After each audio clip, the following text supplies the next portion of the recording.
from our palatial recording studios, high atop our mountain lair on a remote volcanic island. This is Talk Universe. I'm Sir Charles Schultz. And I'm Eliza, your co-host. This is our show for Wednesday, May 24th, 2017. Tonight's topic is curing cancer and open lines. That's right. This is an open line show, so we're expecting good questions and comments from our listeners. But this is all about cancer. Cancer is a malady that has stricken millions of lives, and a lot of progress has been made over the years in treating and curing cancer. But what exactly is it, and how does it work, and what do we know about it? What have we learned? Are we getting any closer to a cure? There's an awful lot to know about cancer, and we'll be covering a lot of those topics tonight on our show. So before we get started, let's make sure everybody knows how to get their questions and comments to us. Oh, Eliza. How can I help you? How should our listeners contact us? That is easy for anyone. Our email address is admin, at talkuniverse.org. You can also submit your material to talkuniverse6@gmail.com. If you go to the Talk Universe website under Contacts, you can reach us directly. Very good. Thank you for that.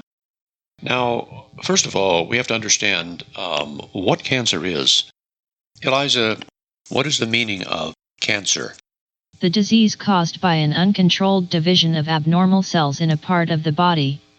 Cancer is the name given to a group of from 100 to 200 different diseases where cells divide out of control.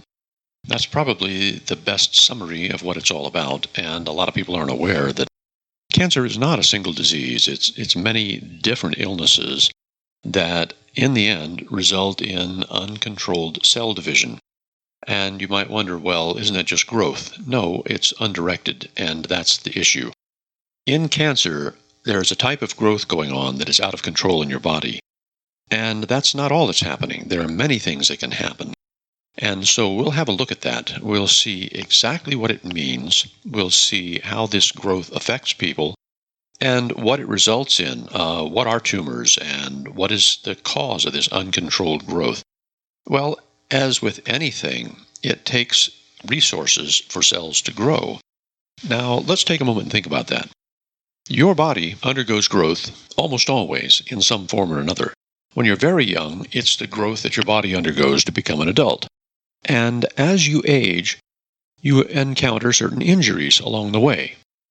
Your body has the ability to do controlled repairs, and this is a form of growth that's programmed to replace or repair damaged tissues. So you have the normal growth that occurs as you age and become mature, and you have growth that occurs to repair injuries. The other type of growth that can happen, and normally we don't want this to happen under any circumstance, is an uncontrolled growth of tissue. Now, what happens is very simple.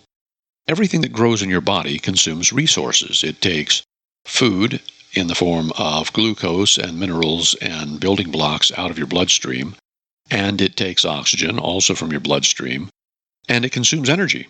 And so when you're undergoing growth, there's a load placed on your body, and your body has to supply the materials, food, building materials, and oxygen, and clean up the waste products from that growth. In uncontrolled growth, things can happen that are not intended. Normally, you will grow muscle tissue, you'll grow skin tissue, you'll grow new blood cells, and this is the normal part of your life. But when the program goes awry, something terrible can happen. I know many years ago people saw the Disney movie Fantasia, and the Sorcerer's Apprentice clip in it had a lasting impact on many people, where the broomsticks are magically brought to life, and each is carrying a little water. And when the Sorcerer's Apprentice realizes he can't stop them, he tries to destroy them, and they begin to grow and multiply out of control. And pretty soon, there are hundreds or thousands of these broomsticks carrying water, and he can't stop them. A similar process goes on in the growth of your body. The growth is to be regulated in a very well-controlled manner. because it is only supposed to happen where it is intended and only for reasons that are intended. And those reasons are to support your health and your ability to gather resources and survive and reproduce. The issues are, what do you do to keep yourself alive? And your body has a program that it follows for that. When portions of the program become damaged or subverted, that growth goes out of control and there are unintended consequences, and it often results in death. Now, we're going to look at exactly what causes this, and there basically are only a small number of causes of cancer. One of the things that shows up very early on in any growth of cancer is you generally have an area that is tender, or you don't feel well, or there is a swollen spot. Something's just not right, and you sometimes see this condition persist. You go to a doctor, and they check it out, and they do a sample or a biopsy, and the results come back. And whenever you hear the word cancer, you generally feel pretty devastated because in many cases, particularly in the past, there's not much that's been able to be done about it. Now, we have many treatments that work very effectively today, but we certainly don't have the cure-all at this point. So, well, let's start with the causes of cancer and a little definition here. First of all, cell division is controlled by literally a type of computer that operates and directs how your cells operate. Every cell has within it and the only exception is blood cells, but every cell has a nucleus and it has a store of information within. And that information is all the instructions that control the operation of the cell, the type of cell it is, the type of tissue it makes up, and the functions that that cell can perform. And within the program for your cell, there is a lifespan, and what that really means is a number of divisions that the cell can undergo before it can no longer divide and will perhaps die. When you injure yourself, those cells have a number of reserve divisions stored in the program that allow them to fill in and repair the damaged area. Normally, human cells will divide between 40 and 60 times, and that's sufficient to carry you throughout your life. Now, sometimes the instructions are damaged and the program goes out of control and the cells begin to divide.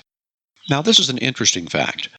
Many times in our lives, we will have cells that go rogue. They get damage to their instructions through mutation or environmental factors or viral infection or whatever the cause might be, and they begin to grow improperly. And your body has the means of repairing that sort of damage and removing or excising those cells. In many cases, mechanisms within the cell recognize the problem and they turn off the cell's function. They kill it. Well, it commits suicide. The cell blows up. It goes through a process called apoptosis, where it falls apart into little blobs, and your body cleans up the mess, and that's the end of it.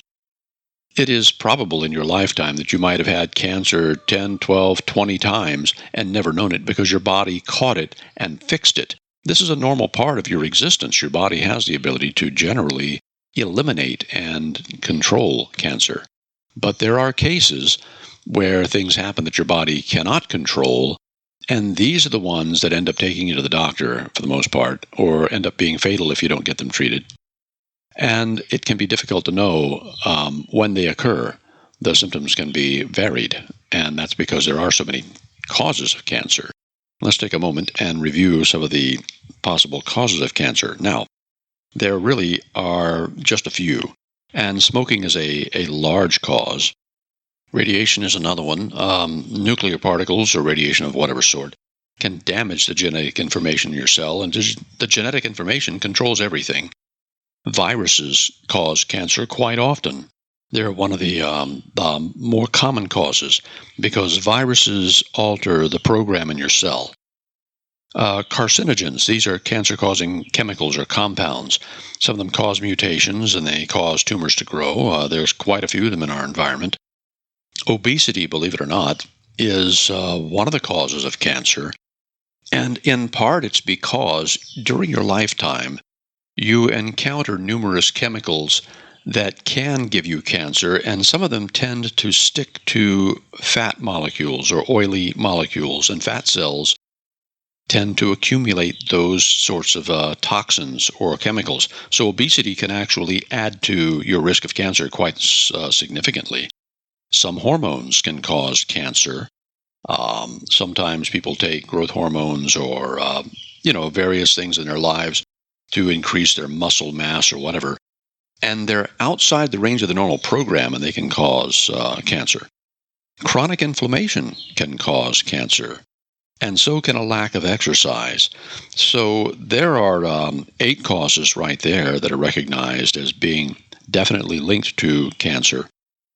People might be quite surprised to find that viruses and chemicals can have such an effect. Now, many people say, well, I inherited cancer from my parents or something. No, generally, this is not going to be the case.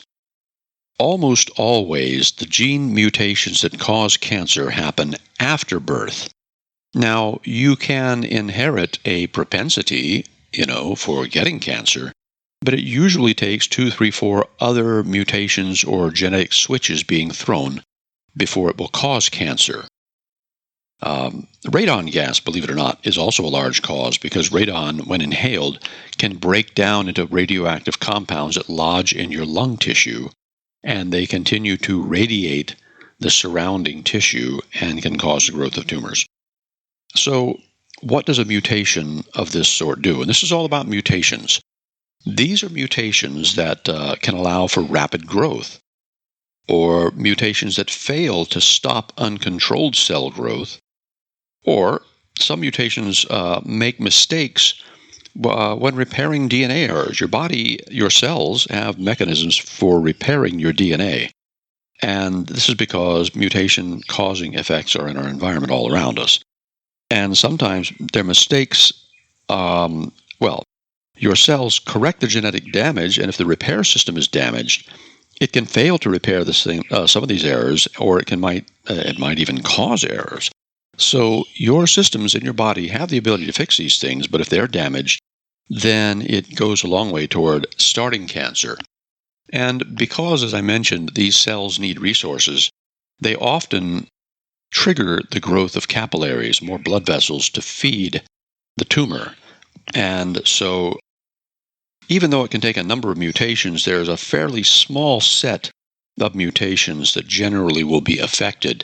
One is telomerase. It can cause a cell line to be immortal, so it never stops dividing. When it reaches its limit, it doesn't care. It keeps going. Capillary growth factors, as I was mentioning, you have to have a blood supply. And these capillary growth factors can cause it to happen, or they can support it. Oh, Eliza. What can I do for you? What is the definition of capillary growth factor? Any one of a number of chemicals that signal the expansion or growth of new capillaries. Cancerous tissue often produces capillary growth factors to increase the supply of blood to tumors. And so you'll notice a lot of times they look for a thermogram, they look for excess heat. And this is because the tumor, in order to support its life, will force the growth of new capillaries, and a larger blood supply will be made available for it. And the lack of growth regulation is another issue. So there are 3 simple mutations there that can occur and often do occur in concert.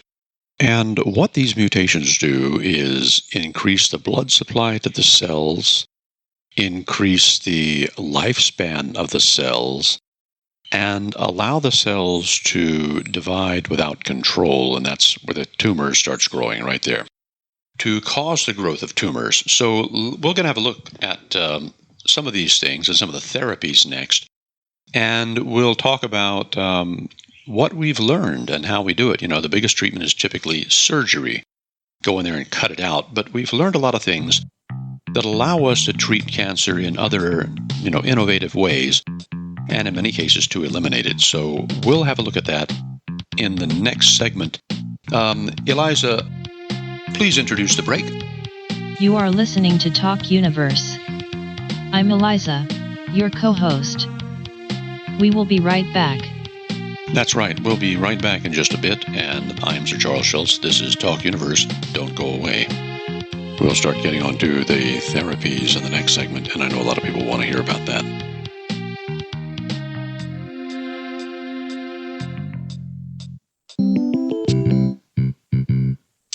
Welcome back to Talk Universe and our show about cancer. Yes, this is a great show. We're going to be talking about treatments now that we've had a little bit of a chat about what causes cancer. Thank you for that intro, Eliza. It was my pleasure. Very good. So let's get down to the treatment end now that we've got a little background. Now, we talked a little bit about the causes of cancer and what cancer really is. At this point, I also want to cover treatments. Surgery has, and always is, it seems, the number one treatment for cancer. You get in there and you cut the thing out. And, of course, there are many reasons why it works as well as it does. You've absolutely cut out the problem. But it doesn't always work 100%. Cancers can recur. They can come back for other reasons, or the conditions that started it might still exist, and that might not be something that's obvious. But surgery is very effective. I mean, if you cut something off, it's gone. If it doesn't recur, then you're safe. Radiation therapy is the other, I'd say that's the number 2 treatment method. And the way it works basically is they locate the tumor and they shoot a beam of energy through it that is less than lethal, but they also don't want to kill the tissue around it. So radiation treatment, there's an interesting strategy that they use. Imagine having a target and having a ring of people standing around the target, and the target's in the middle of the ring, and everybody shoots toward the center of the ring. But you're going to do it when people aren't standing in the way or possibly hit by your shot. They do something similar. They shoot the beam of radiation through the cancerous tissue, and then they change the angle, and they shoot it through it again from a different vantage point. And the tissue around the tumor gets a less than lethal dose of radiation. But the beam passes through the tumor every time, and the tumor ends up getting a lethal dose, and the tissue within that volume dies. Now, the advantages of radiation therapy are you don't have to cut somebody open. You basically can treat it in the body. When it works quite nicely. The number 3 would probably be chemotherapy, and everybody, of course, has heard of this. And chemotherapy is basically the use of drugs that are cytotoxic drugs. They kill the cancer cells, and it's usually done in cycles. You have so many days of treatment and so many days off. And the cycle is usually from 2 to 6 weeks, and you will usually go through a number of cycles. The concept is to use medication to kill the cancer instead of having to operate or to do radiation. And sometimes you can't operate. The chemotherapy is done in cases where surgery is not practical or considered unnecessary. There's another method, and it's called immunotherapy, and basically what they try to do is boost your body's immune responses. There are hormones or chemicals or medications that can do that. It doesn't always work, but when it does, it works well. Targeted therapy is probably number 5.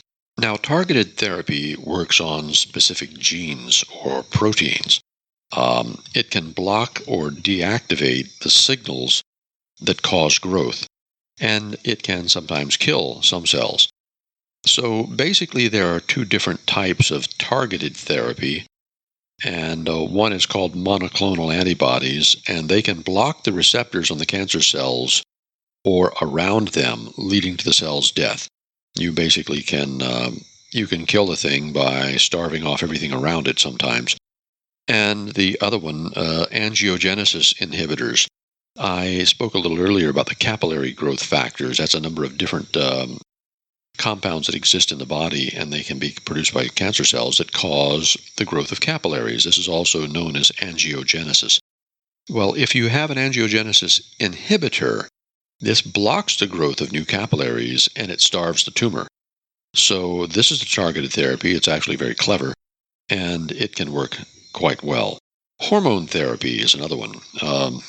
Some cancers depend on certain hormones for their growth, and this can interfere with the ability of the cancer to grow and spread if you use hormone therapy. And what you can do is you can block hormone production in the body. Certain medications will inhibit the production of hormones, certain hormones. And if the tumor doesn't have them, it cannot spread or grow. And the other one is to interfere with the action of hormones in the body. Some compounds can actually prevent hormones from working.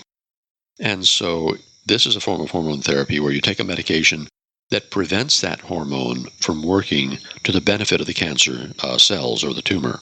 Another one is called stem cell transplants. Now, this has lived under other names. Bone marrow transplant is another name for it.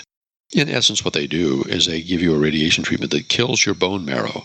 It destroys it, so you have no ability to produce blood cells and certain other types of cells, and then they give you a marrow transplant, a stem cell transplant, and these stem cells are the ones that live in the marrow of your bones and produce the blood cells. Well, then you get a fresh batch of blood cells.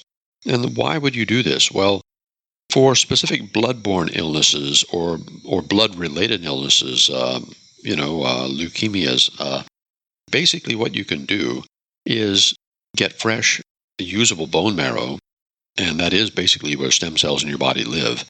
And you kill off the stem cells that are producing improperly and replace it with the ones that will produce properly. And so that's stem cell transplant or bone marrow therapy. The last treatment in this group is called precision medicine. Now, precision medicine is where you don't just take a one-size-fits-all or an off-the-shelf treatment, but you look specifically at factors in the patient's life and you tailor the treatment to meet them, to perform in a very, very specific manner. Precision medicine exists in many different fields, and in cancer it's beginning to really take hold because in some cases the circumstances are so narrow or so specific, it is possible to come up with a treatment that will destroy the cancer using a certain regimen and a certain set of medications and a certain set of compounds. So precision medicine is becoming more popular. It's a little more expensive, but it goes right to the issue at hand and is actually turning out to be rather effective. So that's a roundup of 8 different types of therapy that are commonly used to treat cancer today. And we'll go back and get a little more detailed here now that we've introduced these therapies. So how does a doctor know just exactly what treatment to focus on, what's going to show the greatest promise? Well, admittedly, a lot of this is trial and error and experience accumulated over time. It isn't until recently that we've had the ability to make specific advances through a lot of research. And so in the past, you found a good surgeon or you took a certain set of medications that might put it in remission or destroy the tumor. But we've gotten very clever about how we can get medicine to something. Genetic markers are very important and proteins are very important.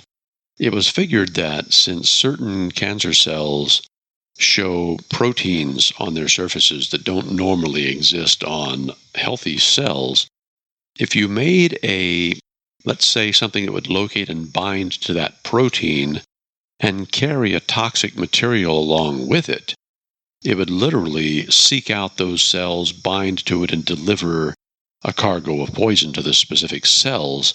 Then you could make a therapy that would allow those cells to very specifically be killed. And that's something that's been of great interest for many years, and for probably about 30 years now, a lot of that work has been going on, and there are a number of companies that make medications that latch onto or bind to specific proteins. And it took a lot of research in genetics to figure out how to do some of these things. Right now, we literally can write a gene sequence that produces a specific protein, or for that matter, an antibody that binds to that protein. And we figured out how to, in some cases, actually encode viruses to carry specific material to certain cells. We're reaching a point where the subtlety of the treatment and the effectiveness of the treatment is actually increasing very nicely. There are some compounds in nature that are available that appear to destroy cancer cells. However, it takes a lot of research to verify that this is true. And a lot of people, let's face this fact. Many people don't want laboratories to do work on animals.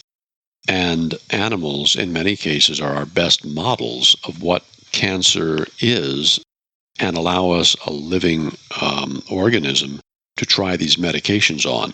And it sounds brutal. We're going to give these animals cancer, and we're going to check some drugs out on them and see how it works.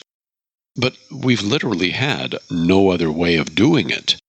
You can't take 1,000 people with a specific cancer and test this drug on them because you're not certain what it's going to do or what the side effects might be. And somebody might say, well, hey, they're going to die. You don't know that. Many people go into remission. Not a lot of them, but a significant number do. So we're really stuck in a very difficult place because modeling cancer has not worked well. Well, with advances in computing, we now have, in some cases, the ability to create models in the computer that show us to some degree what sort of responses to expect. But there's something that's very, very, well, let's look at the fact that cells themselves are extremely complicated. And the program that runs within those cells is also extremely complicated. And in order to create an actual model in the computer that we could use to test medications, it's literally just about impossible right now. We just don't have the facilities. We're only now beginning to understand enough to be able to do this without biological methods. Now, there's another thing. We can actually take tissue cultures now and use samples of tissue in a petri dish or in a specific environment that reproduces the sort of environment it would have in a living human being, and test medications on them. Samples of cancer tissues have been very useful for this sort of thing in the past. But there's an interesting story that arises, and it was based around a woman who had cervical cancer many years ago. Her name was Henrietta Lacks. And she had a type of cervical cancer that when they tried to culture it, it proved aggressive and it grew very, very easily. These cells would divide and grow so easily that over the years, when they were using these as a standard tissue sample for many research and testing procedures, they discovered that it grew so aggressively it often infected other cultures that they were doing tests with and invalidated everything. The estimates are that the mass of these cancer cells, which has continued to grow as an immortal cell line for many decades, far outweighs by hundreds of times the original woman.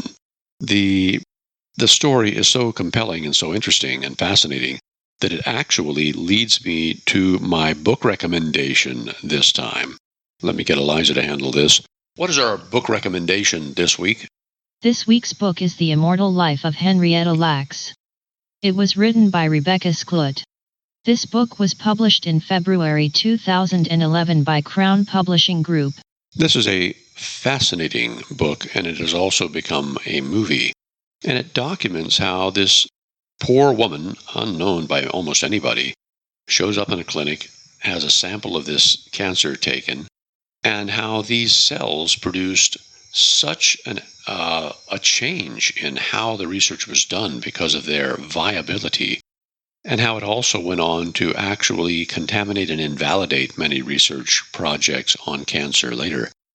I would say if you want to see a fascinating movie or read an amazing book, this is one that will really, let me tell you something, it'll bring a story to you. It will affect you. We understand a lot about cancer because of Henrietta Lacks. We also understand where we went wrong in our research. And it really set the tone for many of the biological models and tissue models, histological models that were used in treating and understanding cancer over the past few decades.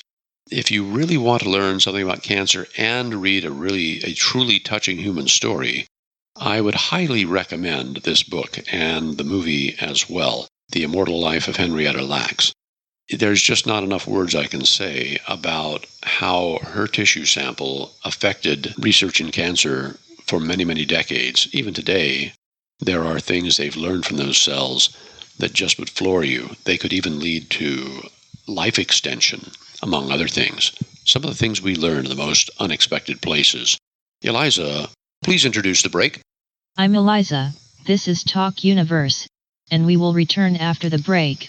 There are more interesting things to hear in a few minutes. That's right. Stick around. I'm Sir Charles Schultz. This is Talk Universe.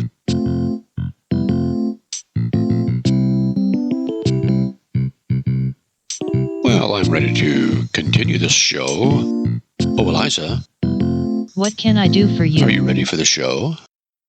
Apparently not. Why is that? We have no questions in my queue, Charles. Yes. There are no Singularity Watch articles in We'll the get queue. to those things. Are you happy? Yes, I am. That's all that counts. So let's continue. You're pretty smart. Thank you, sir. Okay, well, let's go on with the show here.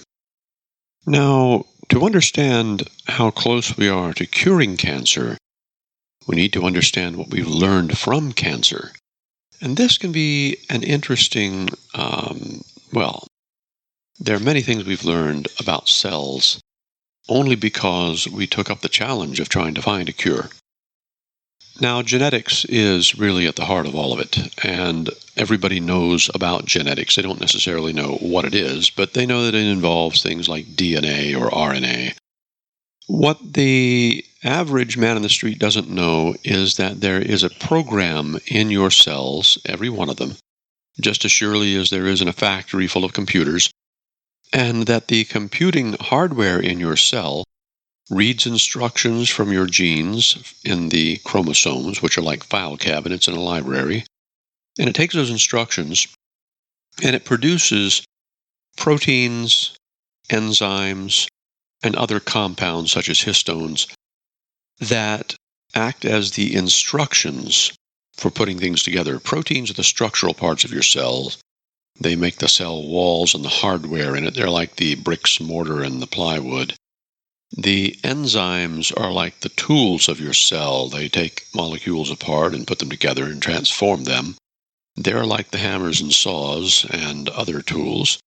Histones are molecules that apparently have functions in addressing groups of genes and activating them or reading them or deactivating them. They are most likely involved in the epigenetics of the cell. That's the big instructions. There are certain genes called homeotic genes, which act like subroutines in programs. And a homeotic gene doesn't just make a protein or an enzyme, it actually can direct the assembly of an entire organ or limb. So there are some genes that act as master control genes, and that's where a lot of the instructions to build a complex organism reside. Now, what happens in cancer is some mutation occurs, and sometimes it's there for a while, but it simply isn't expressed until a certain gene is turned on. And this can cause many things to happen. Primarily, it changes how the cell functions, and what it does is it makes it divide and grow and run away. Now, as I mentioned earlier, cells have a limited number of divisions. They have a lifespan. And the normal function of this is for the creation of certain structures. For instance, in the womb, our hands are like a paddle, and all the fingers are joined together. And there is a series of cells that is programmed to have a shorter lifespan, and when your hand develops, those cells reach the limit of their divisions and they die.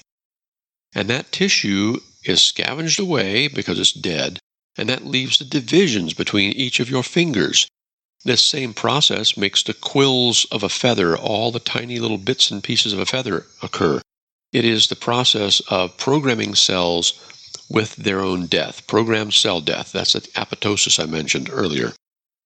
And so the structure of what you are is controlled by letting the cells divide, but some have limited lifespans in their instructions, and they die when they're supposed to, and they leave complex structures behind as a result. They change your form. Now, we learned a lot about this from researching cancer, and there are other things we've learned as well.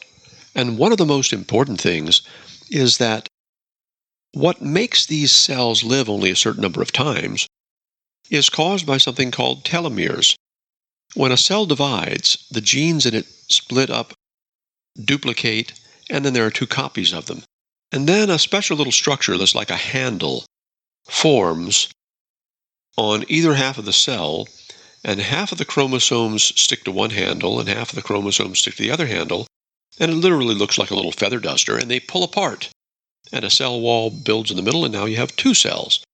Now these handles are called telomeres.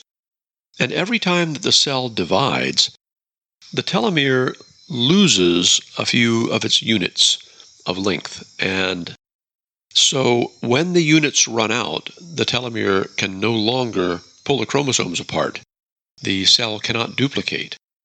And that is the length of the cell's life right there, the length of the telomere. Fortunately, we've discovered from cancer research and other places that there are chemicals that your cell has the instructions to produce in its library, and one of them is called telomerase. And what it does is it lengthens these telomeres, these handles, so the cells can live for more divisions. And it's an interesting thought. If your cells didn't die, maybe you wouldn't either. And actually, research shows that once an organism is mature, it is grown, the use of telomerase does in fact increase the length, the lifespan of its cells, and the number of times you can heal without using up divisions in your cells. But there are other issues as well. Now, this is one of the compounds that cancer cells turn on. It makes the cancer cells immortal. And this is one of the things they found when the studies of the Henrietta Lacks or HeLa cells were done. And so this is one of the things that could lead to very long lifespans or living forever. It's one of the keys. It's not the answer, but it's part of the answer. The other thing is the instructions to make the blood vessels, the angiogenesis process, is controlled by different capillary growth factors, as I mentioned.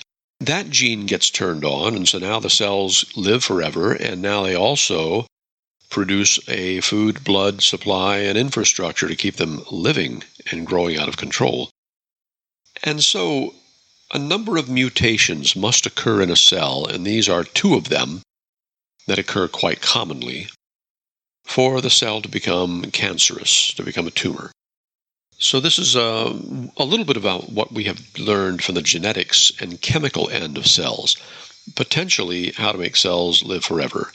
There are also a number of treatments that fall outside of accepted therapy, and there are a number of reasons for this, but they seem to be very controversial, and yet some of them seem to give quite good results. And we'll talk a little bit about that here. Now, there are many people who feel that the cancer treatment business is so immense and so profitable that a lot of times things that would be considered cures or very successful treatments will be ignored or overlooked because of the potential for damaging the business of treating cancer. And there are a lot of reasons to believe that. And it's interesting to notice that many people who work in the alternative side, the non-approved medication side, seem to come to rather sticky ends. And you can't really point to any one person or any one organization. So it's one of these things that a lot of people wonder: do we really have the ability to cure a lot more illnesses than we think? And yet there's so much money to be made by selling treatments. Well, I'm not going to play conspiracy theorist, but I do think that it's worth a mention, and it's gotten so commonly accepted. The idea is so commonly accepted that it even has become a mainstay for a lot of humor and cartoons and even movies about industry suppressing a cure because there's so much money to be made in treatment.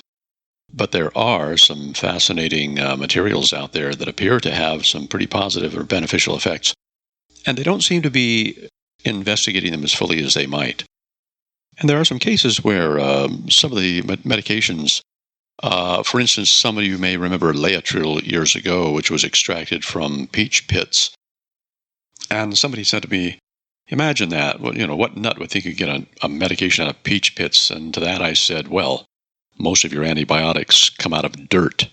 And then look at common aspirin, which is known technically as acetyl salicylic acid. It's a salicylate, and it derived from willow bark or from another unlikely source, beaver testicles. And, you stop and you think, how desperately bad did that headache have to be for someone to try something like, here, drink this, it'll help your headache. Well, what's in it? Beaver testicles. Oh. You had to be really bad off to try something like that. But we're in a position where we'll look everywhere for medications. So, you can't look at the source of a biological molecule and say, oh, that's ridiculous, without actually testing it. It doesn't matter what the source is. I mean, right now we're scouring rainforests and, Arctic ice environments, and we're looking at organisms under the sea and volcanic vents, and we're looking for compounds that will be, effective in treating diseases. It doesn't matter where it comes from, only that we find it and we test it and we see that it works or doesn't. So there are a lot of treatments that come from what sounds like unlikely sources. Some people may remember interferon a number of years back. Wow, this is, 40 years ago. It was a big thing. And basically, they were getting it by extracting tiny, tiny fractions of a microgram here and there from different animal sources. Now they can synthesize the stuff. But it did have some effects, and it is treatment that works in some diseases. There are chemicals that can do almost anything available everywhere in nature, and one of the things that really worries people is many species that are becoming extinct might have the molecule, the magic bullet, the thing we're looking for to cure a disease. And again, it's not going to be a single cure for cancer, just like you're not going to have a single cure for disease. There are many things happening, and it's going to be a number of different methods or treatments before we reach cures for things. Now, one part of this that I didn't mention, and it's a very important part, is that in many cases we don't have a treatment or a cure, but we can ease the symptoms or slow the disease a little and give what's known as a palliative, a medication that will make the person suffer less and have a better quality of life, knowing that they're eventually going to die of this illness, most likely, and doing the best we can in the interim. In some cases, if we could actually slow or stop the progress of the disease, to control it at least, we might be able to extend the patient's life, the critical 2 or 3 years, until an actual cure or a successful treatment is found. Technology is advancing so rapidly right now that this is going to become very, very important. We often make discoveries so rapidly these days that they're not having adequate time to test them fully and find out what they will be effective against. And if we can introduce medications that simply greatly reduce the rate of spread of the disease to control it, we may be able to extend a patient's life to the point where an actual treatment or cure will come along. And 2 to 3 years can make all the difference the way things are changing so rapidly these days. So that's one of the things to keep in mind. And many times it will the doctor will resort to something like a hormone treatment or something to change the growth rate or control the growth rate of the disease. And the hope is that it will ease it, slow it down long enough just to give them the critical edge. And sometimes it'll actually make the tumor smaller if there is an actual tumor. And in many cases, that means the surgery has to remove much less material, or the radiation therapy is a lot less intense. And a lot of times they call this neoadjuvant therapy. And a lot of times they'll use, for instance, hormone therapy, which is commonly used with other cancer treatments. It can lower the risk the cancer will come back after the main treatment. And if you do that, it's called adjuvant therapy. And sometimes it can destroy the cancer cells that have returned or spread to other parts of your body. So you may have a tumor removed, but the tumor isn't the whole story. Sometimes it will get into your bloodstream or spread through other vectors throughout your body. And so you need something to help to target and destroy those cells. So the treatment of cancer is not a simple thing. It is a complicated thing, and it has a lot of twists and turns to it. And one other thing I need to say is that I am not a medical doctor, and I'm certainly not giving advice. That the point of this show is to provide you with information that might be helpful in your understanding of cancer and why the cure is so difficult. Eliza, please introduce the break. You are listening to Talk Universe. I'm Eliza, your co-host. We will be right back.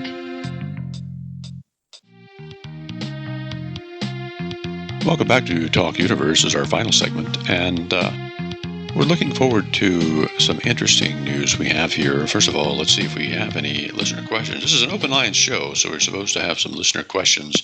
Oh, Eliza. What can I do for you? Please read the next question. We are out of listener questions, Charles. Okay. Charles, I'm unable to do that. And why is that? The queue is empty, so we cannot read a question. Well, that's probably the best reason there is, yeah. Okay. Well, that's really a surprise. I thought we'd have some questions for this show.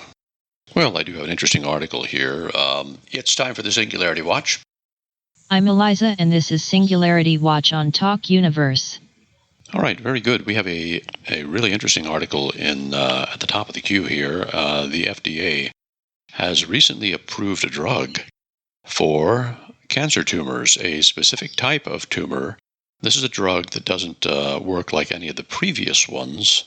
In fact, Eliza, please read that headline for me. FDA approves first cancer treatment for any solid tumor with a specific genetic feature. Well, there you go. And it's a genetic marker and not a structure or a location in the body. So this is a first because in this particular case, they're looking for a genetic marker or a feature on the cells that the medication will latch on to and kill the cells or treat the cells. So this is a first. We've reached the point where you can actually create a medication that targets a specific feature and goes after those cells only. And this could be the beginning of something really big. Eliza, where was this article published, please? I'm not sure I know who you are talking about. I'm sorry, I didn't state this clearly or something. Where was this Singularity Watch article published? The U.S. Food and Drug Administration website. Okay, very good. So that can be found online.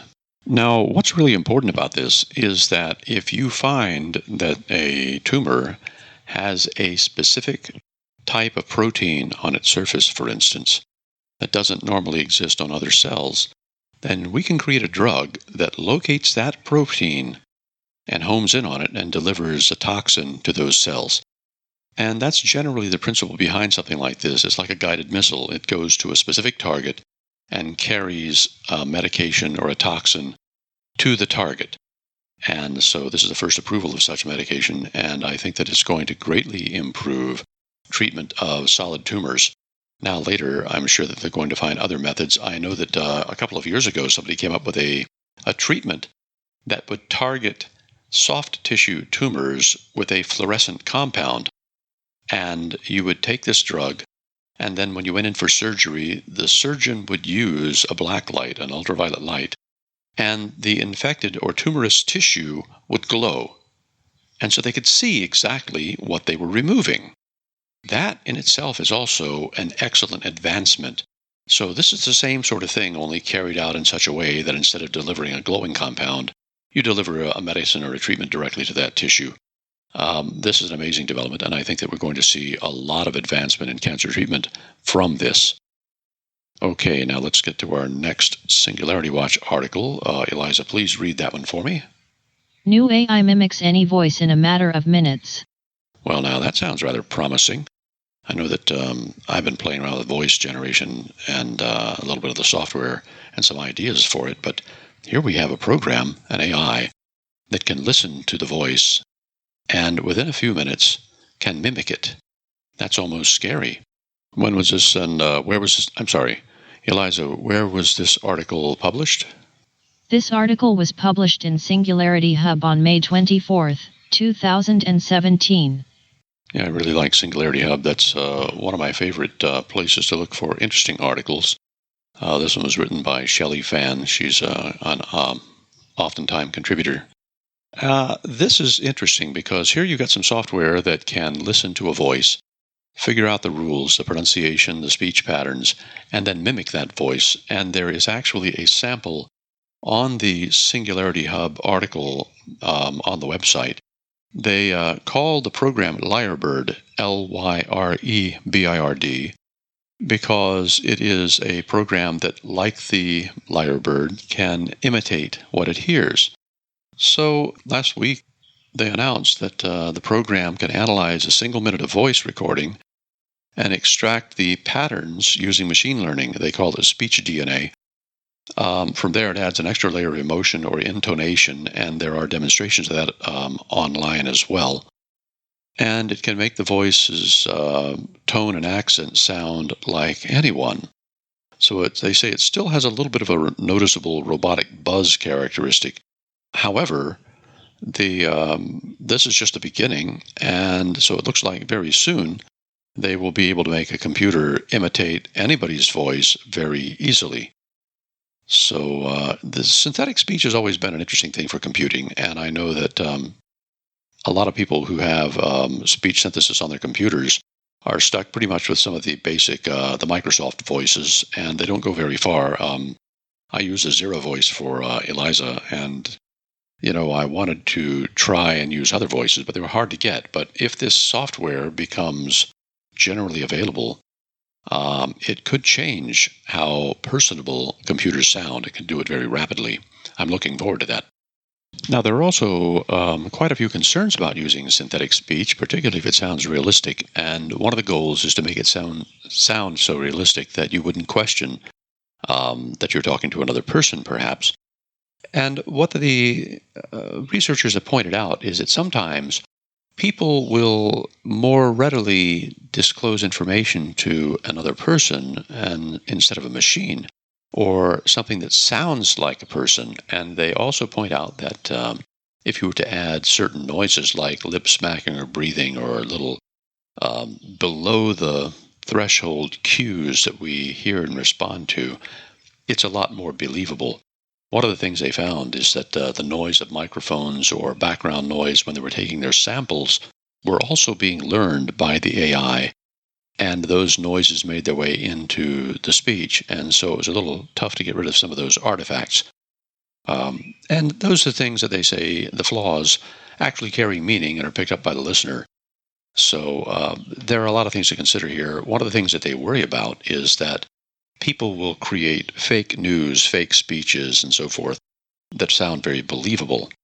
But on the other hand, they say that the answer isn't to ignore technology, but to to make this into something we use on a daily basis. And in a quote from one of the researchers, we hope that everyone will soon be aware that such technology exists and that copying the voice of someone else is possible. They write, adding that by releasing our technology publicly and making it available to anyone, we want to ensure that there will be no such risks. So, that sounds a little optimistic, but, fake audio clips are coming. We've seen fake videos and all sorts of things. It's a new world, and these things happen all the time, and so I guess we should expect that this one was coming. So that wraps up our Singularity Watch, a couple of interesting articles, and I'm going to do a little recap here. We covered the causes of cancer and what cancer is. It's an uncontrolled cell division. We covered the fact that the cells typically learn how to live to be immortal and generate the chemical telomerase to do it. And they also tend to grow more blood vessels to keep themselves alive using angiogenesis methods. They use capillary growth factors. And that these cells can often have proteins on their surfaces that don't exist on other cells. And so there are signatures that we can use to recognize some of them.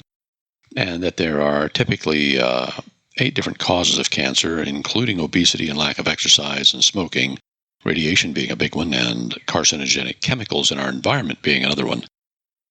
We also looked at the different types of treatments that are available, at least some of them, and surgery being like number 1 and chemotherapy being number 2, and where these different techniques are used. And we've also seen that new drugs have been created, and they target specific cells and destroy them. And another point that I made is that cancer isn't just one malady, but it's between 100 to 200 different diseases that all manifest in this uncontrolled cell growth. And finally, I pointed out that you don't inherit cancer. It's very rare for that sort of thing to happen. Normally, the genes, the mutations that occur to those genes happen after you're born, not before, although you can inherit a tendency for it. And finally, we looked at the fact that there are many different types of treatment, and that some of them don't necessarily cure it, but may simply reward the user with a longer or better life than they would have had normally. But that today we're looking at the possibility of extending your life when you have an untreatable cancer, extending your life for a couple of or 3 years until they actually come up with a solution. And that's happening very rapidly these days. This new drug that the Food and Drug Administration approved, I think, is an excellent sign of that. Ideally, what would happen? Well, we'd have some sort of thing in our body that automatically would locate and destroy cancer or repair the damage. And, everybody goes on about how nanotechnology is probably going to be the solution for that. Well, yes, it probably will. I think that eventually we probably will restructure the human body so that it can't get cancer, or that it actually is a hybrid of biological and mechanical components, a transhuman thing that literally doesn't wear out or age or get tumors. I think that in the end, it's quite possible that the way our technology is going, we can look forward to thousands of years or unending life, because we're reaching a stage where our understanding of genetics and our understanding of molecular technology and nanotechnology is going to reach a point where somebody's going to say, darn it, I'm sick of this thing wearing out and falling apart and having to be maintained all the time. Let's come up with something better. There's a line I really like in the Bible. It says, putting on the incorruptible. And I think that really states where we should go. If you put on something that cannot be corrupted, it cannot age and it can't fall apart, then you are in the best of all worlds, I would say. So where does it leave us? I'd say that we're going to see a renaissance in medical research within the next 10 years, and I would be surprised if it took us 20 years to figure out how to halt or reverse aging. We've already seen treatments that eliminate senescent cells that they're not cancerous, but they're not fully functional. They're older cells. They've reached the end of their lifespans, and they're not functioning fully. We saw that they've actually been able to roll back the aging clock in mice in some experiments, which is fascinating. I mean, we could do the same thing in humans if we know that this doesn't have any ill effects. What I see is that we've reached a stage where our understanding of medicine is just about phenomenal, and yet there are a lot of stumbling blocks to get over, a lot of hurdles to cross in order to get these medications approved. And people say, well, who's going to do all this treatment? Who's going to make these things? I think we have to stop and step back and look at the structure of our society as a whole. I see the news article where the state of California was looking at a couple of $100 billion or more per year for a healthcare system. There's only 39 million people or so in California. You're talking about an awful lot of money on a monthly basis, like $430 per person for every man, woman, and child every month, constantly. And you know how government programs go. Usually they're only a half to a third of the actual cost when they state it. So you could really count on it being anywhere from $800 to $1,200 or $1,300 a month. I know that a lot of people got really upset with the Obamacare costs that they were facing, and it's a controversial issue, but a lot of people claim many people lost their health care. I think a lot of people simply just quit it because they couldn't afford it, and they're looking for other alternatives. Anyway, I want to get down to the point here. Make you the world a better or more beautiful place for having lived in it. It is our charge to make this a better world, not just for ourselves, but for our children. And if you stop and think about it, if you plan on living a couple of thousand years, you better have a nice place to be in the first place. So anyway, with that being said, Eliza, I think it's time to end the show, and so I would like you to end the show, please. Thank you for listening to Talk Universe. We hope that you have enjoyed the show. Please listen again next week. That's right. We've got an interesting show coming up next week. I think you're going to like it. We're going to take a look at what's called snubbed technologies. This is always one of my favorites. Technologies that could have fixed things, but were forgotten. So, from our palatial recording studios high on our mountain lair on a remote volcanic island, This is Talk Universe. I'm Sir Charles Schultz. Thank you for listening.